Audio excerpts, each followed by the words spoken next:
The radio crackled, and my own voice came through, calling for backup from a location I hadn't even reached yet. I froze right there on the trail because the call sign was mine, the tone was mine. Even the breathing between words was mine, but I hadn't said anything. And that's when I heard it again, clearer this time. Unit 14, I found them. They're not alone. Except I hadn't found anyone. Not yet.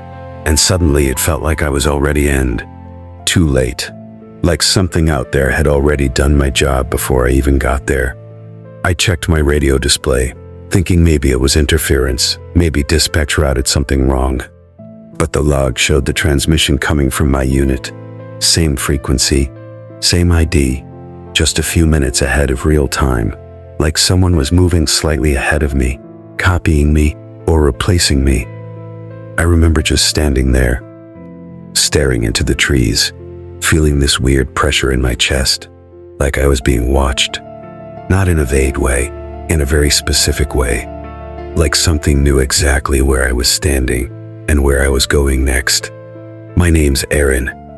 I was 27 at the time, working seasonal night shifts as a park ranger, just outside Yellowstone, mostly search and patrol work, nothing unusual.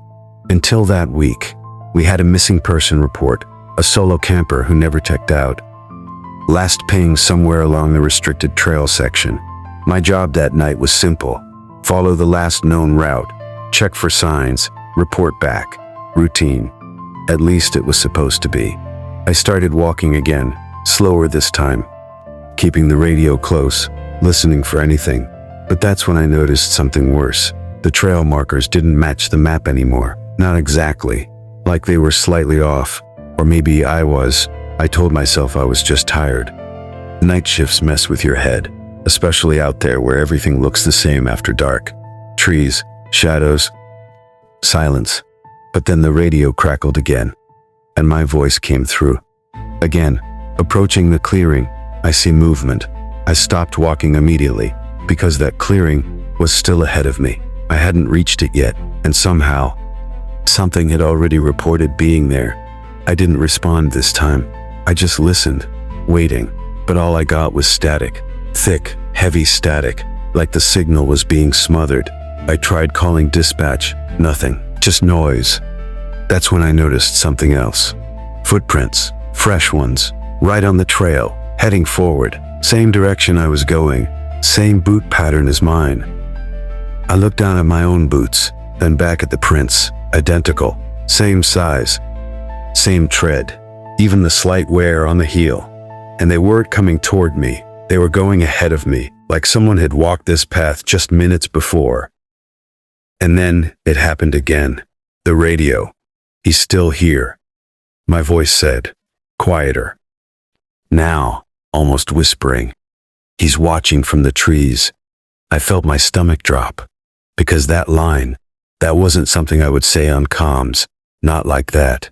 Too vague, too personal. And suddenly the forest didn't feel empty anymore. Every shadow felt heavier. Every tree felt closer. I turned my flashlight toward the tree line. Nothing. Just branches, darkness. But the feeling didn't go away. If anything, it got worse. Like whatever was out there wasn't hiding. It was waiting. I kept moving. Slower now. Heart pounding. Trying to make sense of it. Maybe someone hacked the radio. Maybe another ranger was messing with me. But no one else was assigned to my sector. I was alone out there. Completely alone. At least that's what the schedule said. But this time, it was different. When I reached the clearing, I saw something that didn't make sense at all. My own flashlight beam, sweeping across the ground. Except I wasn't moving mine. I just stood there, frozen, watching this second beam move independently. Like someone else was standing just out of sight, using the same equipment. Following the same motions. I stepped forward. The beam ahead of me stepped forward too, perfectly in sync, but slightly ahead, always just a few seconds ahead, like a 5-time roads car. Delayed reflection that had somehow gone wrong. I tried calling out. Nothing. Just silence swallowing my voice. And then the radio came alive again. "I see him," my voice said. "He's right behind me." I spun around instantly. Nothing. Just trees. Empty darkness. But when I turned back, the second beam was gone. Completely gone. Like it had never been there. That's when I noticed something worse. A backpack. Lying in the middle of the clearing. Worn. Dirty. Exactly matching the missing person's description. I approached slowly, every step feeling heavier than the last. The zipper was half open. Then, inside, I found a radio. Same model as mine. Same frequency. Still powered on. And when I picked it up, it crackled to life. "You shouldn't have come here," my voice whispered. Except this time, it wasn't coming from my unit. It was coming from the one in my hand. I dropped it instantly, stepping back, trying to breathe, trying to think. None of this made sense. Radios don't do that. Signals don't behave like that. But something out here was using them, copying me. And then I heard it. Footsteps. Behind me. Slow, deliberate, matching my exact rhythm. Turned around again. Nothing. But the sound didn't stop. It kept going. Circling me. Staying just out of sight. I grabbed my radio. Tried calling for help again. But this time, before I could speak, it answered. "No signal out here," my voice said. Calm, steady, like it had already accepted something I hadn't even understood yet. That's when I realized, whatever was out there wasn't just copying my voice. It was predicting me, staying ahead of me, like it knew what I was about to do before I did it. And that meant one thing. It had been watching me for a long time. I didn't wait anymore. I turned and ran, straight back down the trail, not caring about direction, not caring about procedure, just running, branches hitting my face, boots slipping on dirt, radio static screaming in my ear, and the whole time I could hear it. Footsteps, keeping pace with me, perfectly matched, never closer, never farther, just there, following.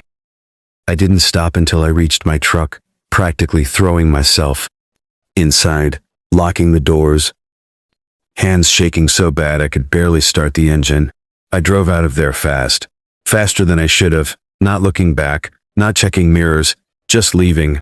I made it back to the station just before sunrise, told them everything, every detail. They checked the logs, and that's when it got worse, because according to the system, I had already returned an hour earlier, checked in, filed a report, even signed off duty, with my ID, by voice, everything. But I hadn't been there, not until that moment. They thought I was messing with them. Exhaustion, stress, maybe hallucinations, but I knew what I heard, what I saw, and I thought it was over.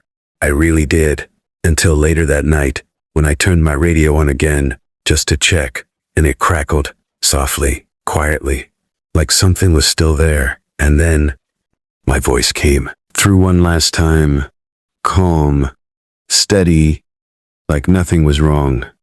Unit 14, patrol complete, a pause. Then, returning to base. And I swear, I hadn't even left my room yet. Which means, whatever was out there, didn't stay in the forest. And I still don't know if it's following me or if it already made it back before I did.